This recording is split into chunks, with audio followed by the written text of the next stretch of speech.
The Utah Utes added a former LSU defensive tackle to bolster their front. Will he make an immediate impact? That's what we're going to discuss on today's Locked On Utes.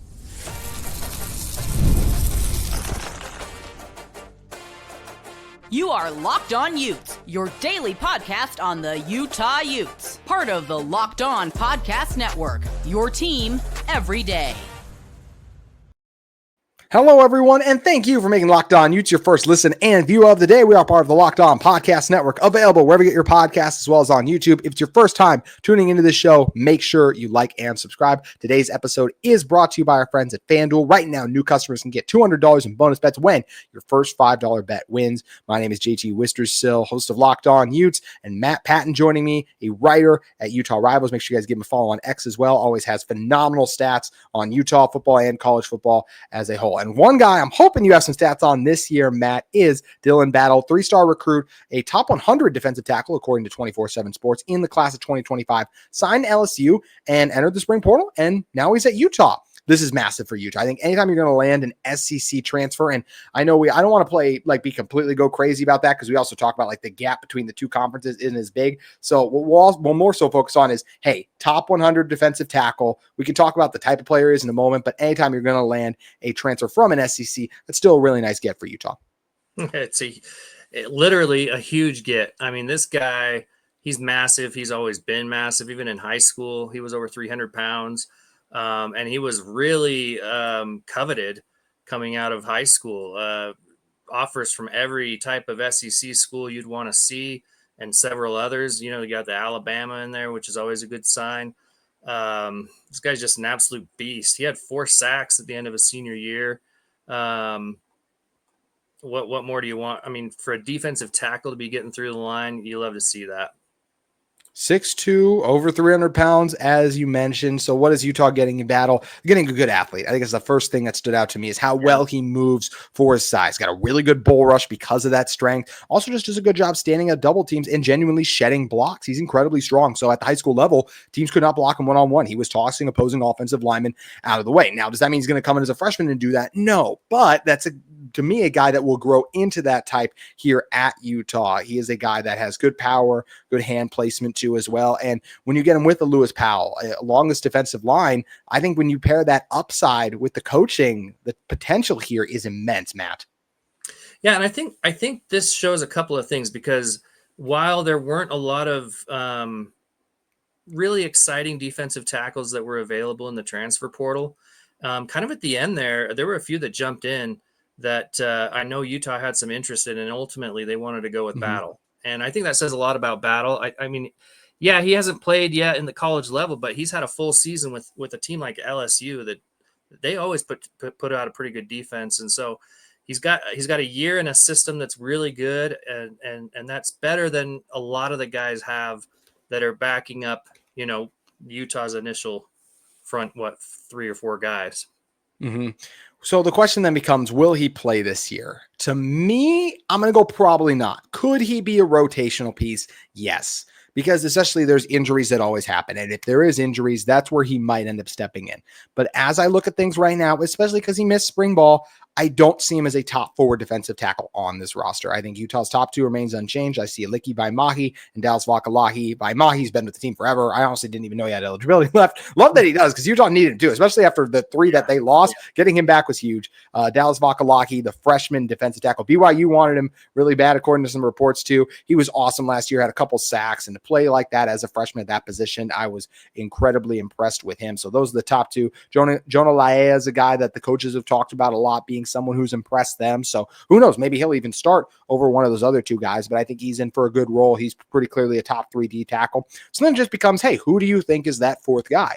And to me, it's Carson Kaufusi. With what he showed in spring ball, I was really impressed with him. That was a guy, if he didn't get hurt, I think he would have raised his level to been an even higher star. I think he was a 3-star. I think he should have been a 4-star talent. And I think he's another one at Utah. It's going to maximize his talent. Love his size, love his traits, and what he already showed. So to me, those are the top 4 tackles. How do you see the D tackle room playing out? And do you have Battle in the top 4? No, I don't have Battle in the top 4. And for the same reasons that you mentioned, because of the spring It just makes a huge difference. Yeah. Everything you mentioned with Carson Kaufusi, it sounds like he's done an excellent job. And honestly, I don't know if Utah would have been able to keep him if he played his senior season. He might have ended up at a different school. So it kind of was a blessing in disguise that he lost that senior season. Utah knows all about him, knows what he's capable of. So I would definitely put him at the number 4, but I would pretty confidently put Dilan Battle at number 5. I mean, we don't know. There's a couple other really big freshmen coming in that might have something to say about that. But again, if you're not there at spring ball, it's just really hard to crack the rotation that first season.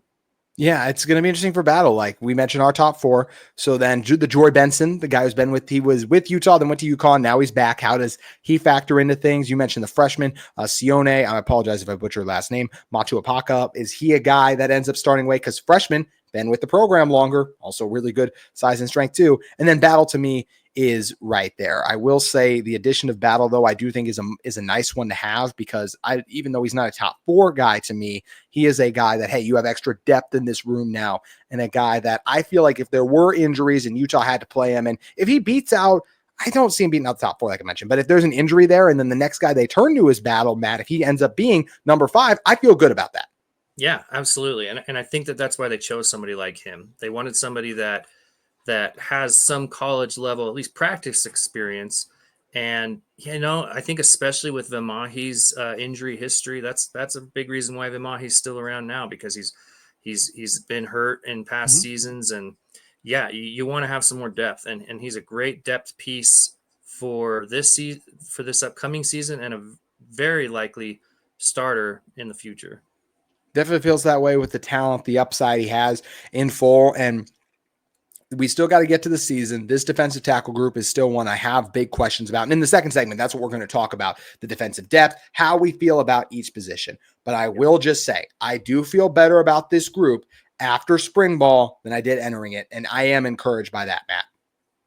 Well, and there's, as much as like you and I might talk about how concerned we are with that defensive tackle group, and I agree, I'm not as concerned as I was. The coaching staff has still never seemed that concerned about it. And I think they even kind of backed that up because with the transfer portal situation, because they didn't really pursue it that hard, other than when they saw a great opportunity to bring in Battle. But I think they feel pretty confident with the people they have. I feels like it. They have said that. So Morgan Scally said, I've always raised a bit of an eyebrow with how confident he has been, but I do think it's a testament to some of the guys he has in the room. So that's how confident they are in the defensive tackles. We're going to give our list of how confident we are in each position group on the defensive side of the ball, ranking our most confident position group, safety, cornerback, whatever it may be, D-line, to the one we have the least amount of confidence in. That is what we are going to be discussing in one moment. Today's show is brought to you by our friends at FanDuel Sportsbook. FanDuel Sportsbook has your back because the NBA playoffs are in full swing. How fun has it been this postseason? Totally unpredictable. And every night is delivering highlight-worthy performances, major momentum shifts, and can't-miss moments. Whether it's a game-winning shot or a breakout player, there's never been a better time to get in on the action. FanDuel makes it easy to stay in the game before tip-off and live with player props, performance, and same-game parlays. Plus, fans have more ways than ever to play smart and win big. Which players are showing up in the biggest moments, and how could tracking their trends help you build your next bet? Plus, if you got a read on who's heating up, why not back it up with same game parlay? You could get a $200 bonus bet, and if you get 200 bonus bets added if your first $5 bet hits. Absolutely massive. New to FanDuel, it's the perfect time to sign up. Head to FanDuel.com. Place your first $5 bet. If you win, you'll get 200 in bonus bets. Make every moment more with FanDuel, an official sports betting partner of the NBA, Eastern Conference Finals, Western Conference Finals. FanDuel is the place to be today. Matt Patton back here with me. All right, Matt, talking about the defensive depth chart, which position? We're going to do safeties, linebacker, cornerback. I did D tackle and D end. I separated the two out for this. So depending on how you have your list, we can talk about in a moment. Which is the position group I have the most confidence in? I'm going to actually see if me and Matt have the same one. So Matt, what is the position group you have the most confidence in? Safeties. On the defensive side of the ball. Same one. Oh, we almost had same one. Don't change. We had the same one. Like I said, we had the same one go. What's your second one? Safeties and defensive ends. I'm really battling between those two.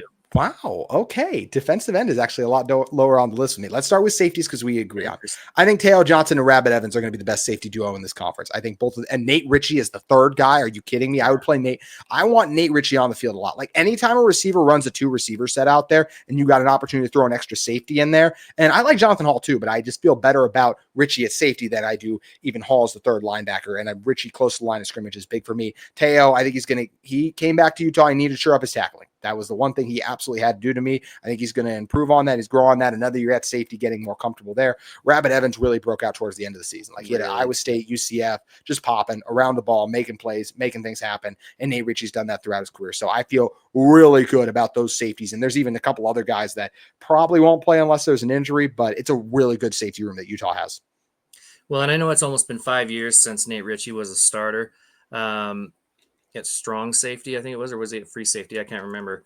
But I think strong, but I don't think he's really been fully healthy since he's been back from his mission. So I'm very excited to see what he can do because I've heard really good things out of spring ball that he's back to that 2020 form that he was in. And then I'm also really excited to see what Nate Tillman can bring to the field because that's another name that keeps popping up. And when you have a guy like that where Utah always seems to get these young freshmen. Like Johnson was that way. I know he was a receiver and they switched him over, but they can find these guys at safety and they're saying, okay, he's gonna be good and he's gonna be good quick. And it sounds like Nate Tillman might be that next guy. I don't know how much time he'll get on the field because of those other three, but it sounds like he's another guy that could really bolster at least the rotation.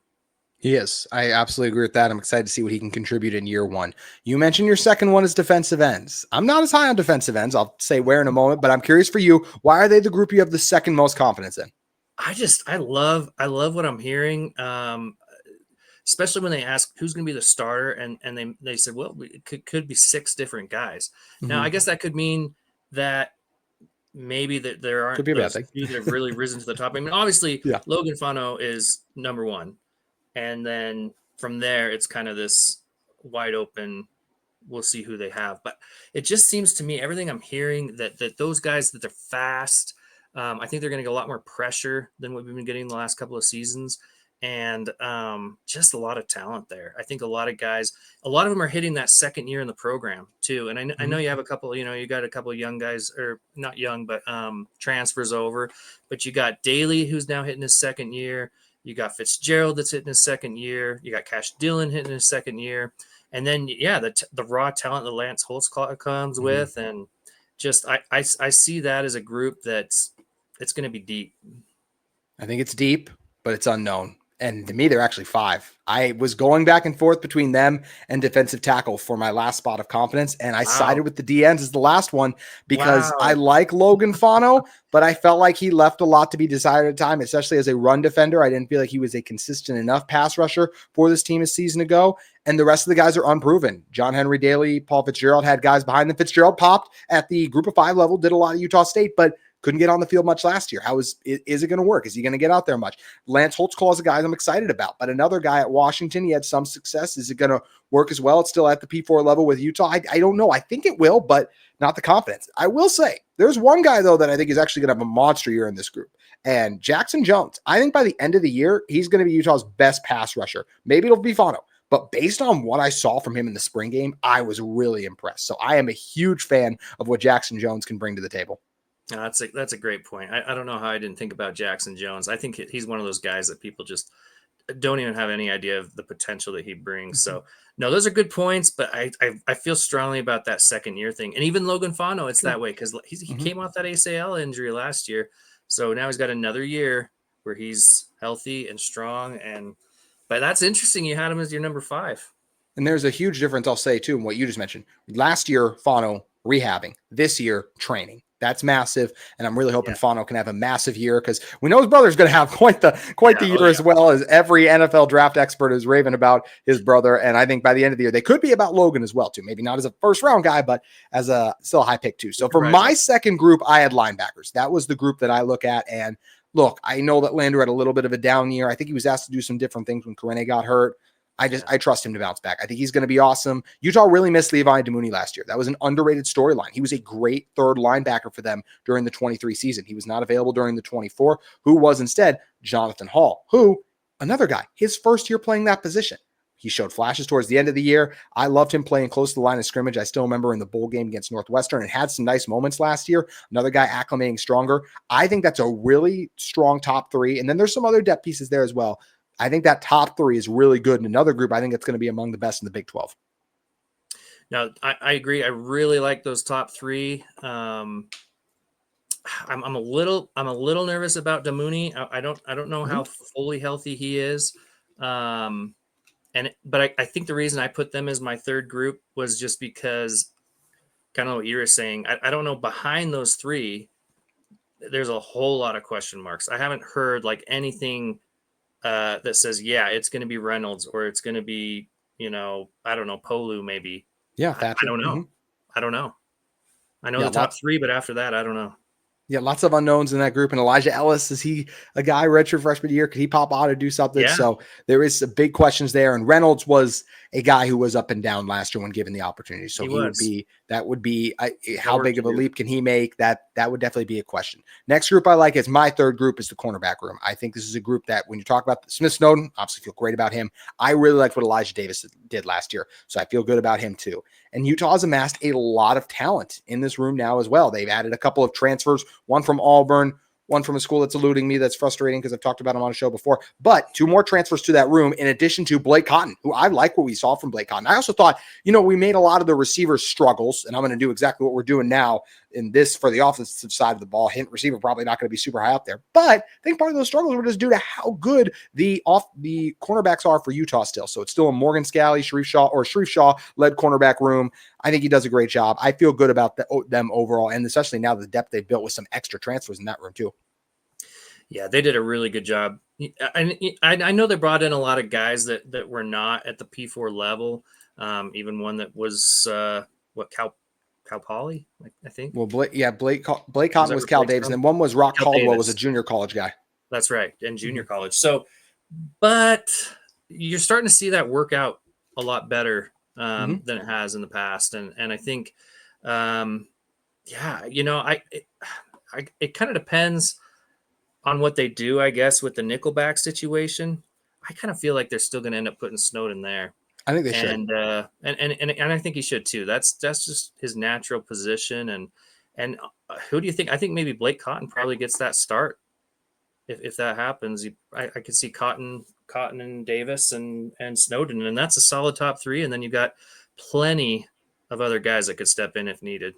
A lot of depth. I liked what I saw from Cotton. He, to me, same reasons I'm high on Damp here. Different positions, obviously, but he really looked good at the level he was at. And I know it's Big Sky coming up now. Shout out Big Sky coming up to this P4 level. But I think he's a guy who's ready. And grad transfer, I think he's going to have a big year for this Utah squad. At least I think grad transfer. So my final list: safeties, one, for most confident to least. Safeties, linebacker, cornerback, defensive tackle, defensive end. And like I said, I still have confidence in this defensive end group to be good. And I do think overall they'll be improved from last year. Just a lot of injuries, really. I think that this team's best pass rusher last year was Connor O'Toole. He just wasn't healthy much on the season. And Van Fillinger I like, but not as athletic as a pass rusher as some of these guys. So I think this defensive end room could be improved, but still missing a lot and a lot of questions there. So that's why they're at 5 to me, just those unknowns. What is your final list?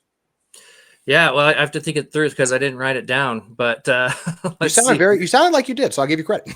Yeah, I know. I had it in my head. So what did I have? I'm going to stick with safeties, so DNs, linebackers. Yep. I cornerback, D tackle. I think I'm going to put D tackle cornerback. Okay, wow. Just because, and it's nothing no confidence in Blake. Room. Nothing against that cornerback room, but it's a whole lot of new starters there, and I guess it is a D tackle too. I don't know. Maybe I'm going to cheat and be like 4A and 4B. Yeah, because they really, to me, similar question marks, but feeling pretty good about both of them. And it's hard not to feel good about the position groups as a whole when the coaching is so good. At every level, Utah's really good coaching. And every year, Utah's defense, even if they have some rough patches, overall, they perform very well. So it's hard not to have a level of confidence in all of these guys. And there's still guys who, at least at every position group, have contributed for Utah, which is obviously a very positive sign. One thing we're hoping a lot of these guys get to do is hear their names called in the 2026 NFL draft. That's something that's going to be very interesting to monitor. And that's something we're going to talk about. How many Utes get selected in the 26 draft? We're going to touch on it in a moment. Today's show is brought to you by our friends at Post District. Discover Post District, home to 4 of Salt Lake's most stylish and newest residential apartment buildings. They're registered Post House North, Post House South, and the 801 Flats. Each residence offers its own unique take on luxury urban living with features like waterfall kitchen islands, floor-to-ceiling windows, vaulted ceilings, and spacious patios, plus walk-in closets. You can enjoy premium amenities, including the city's largest residential gym, a year-round pool, golf simulator, massive TV wall for sports watch parties, and more, all anchored by a one-of-a-kind community. Step outside and find yourself immersed in Salt Lake's hottest dining and nightlife scene with award-winning spots like Urban Hill, Mencho Robin, Level Crossing, Melancholy Wine Bar, and Sunday's Best just steps away. Whether you're looking for a studio 1, 2, 3 bedroom or penthouse, you can find your perfect home today. Visit liveatpost.com or call 801-590-6247. Mention this ad for exclusive incentive. Once again, you can go to visit liveatpost.com or call 801-590-6247 and mention this ad for the exclusive incentive. Head over and check out all that the Post District has to offer today. Man, I got a confession. There were a lot of takes that I had last year that I wish I could take back about this Utah football team.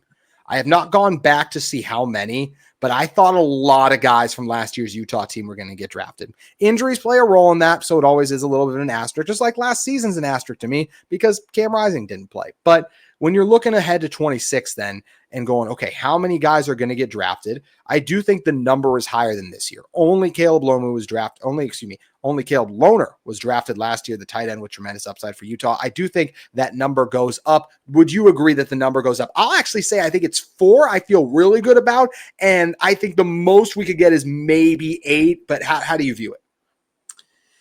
Yeah, I see the floor at 3. Yeah. I think, Caleb Lomu, he's one that if he decides to, and that's why there's a lot of guys that aren't seniors yet, Mm-hmm. You would think they'll probably go like Smith Snowden, Tao Johnson, Caleb Lomu, but it kind of depends on whether or not they want to stay one more year. And so that's kind of where the floor goes down a little bit, but I think Spencer Fano definitely going to go. Lander has to go. Lander. Mm-hmm.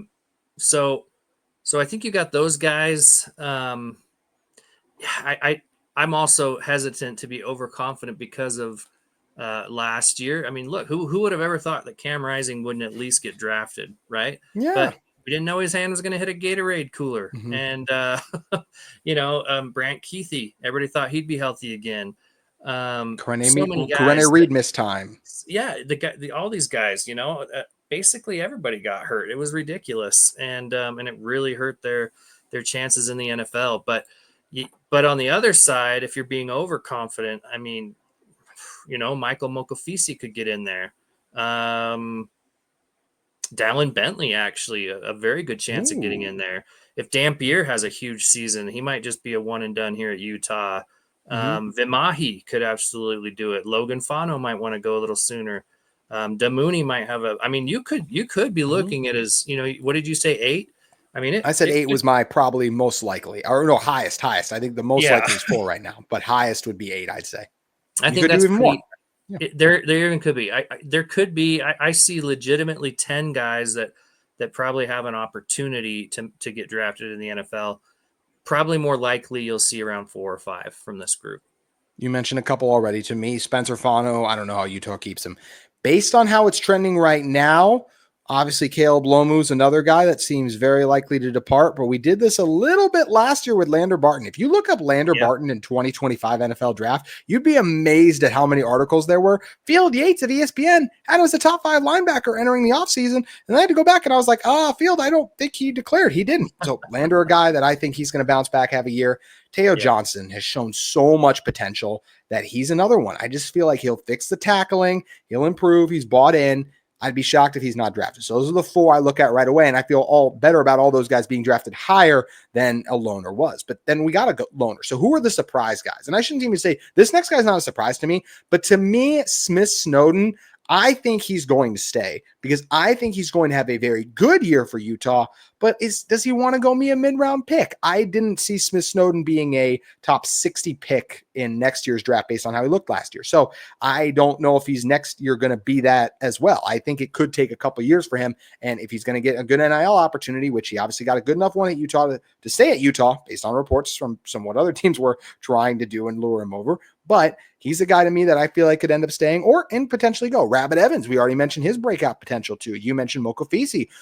A lot of those defensive ends, and a guy like Logan Fano. I mentioned Jackson Jones. Like, who's going to be the guys in those group that break out? Because history tells us there's always a couple Utes that come out of nowhere and surprises with how high they end up going. Loner, Devon Vele the season before, right? We were like, oh, Devon Vele got drafted. That was a surprise at the time. So there's always some other guys that pop up, and I think it's exciting that this program could have more of those this year. Well, Rabbit Evans is another name that could absolutely be a guy that sneaks his way into the draft. There could be real unknowns, like that receiver room's wide open. Maybe Merriweather or Simmons thrive with that kind of opportunity that they get. So they're definitely, or maybe one of these corners that we're talking about. Does Davis take it to that even next step where he's able to get himself drafted, or does Cotton or Caldwell really rise up? And so there's a lot of guys that could surprise. Loner didn't even join the team until right before the season started, I think. I'm trying to remember if he was a spring ball guy. I can't remember. Because, and here he is, the only one drafted. So yeah. Yeah, crazy how it ends up working out, but exciting that Utah should have more draft picks next year. Honestly, they'll have a chance to have more first-round picks. Like if Spencer Fano, be shocked if he's not, and Loner, right, and Lomu is trending towards being one right now. So exciting times to be a Utah fan, because when you have NFL draftable talent, usually translate very well on the field in the 25 season. That's what we're hoping to see out of this Utah group. Matt, always great talking ball with you, man. Thank you so much for making the time to come on. Please let everyone know where they can find more of your stuff at. Yeah, you can check me out on Twitter at Patton Matt, or you can head over to utah.rivals.com. Appreciate it, Matt. Thank you, man. Thank you. It's great to be on. Great to have you as always. That's going to do it for today's Locked On Utes. We look forward to being back with you in the near future, talking the latest in Utah football and Utah athletics.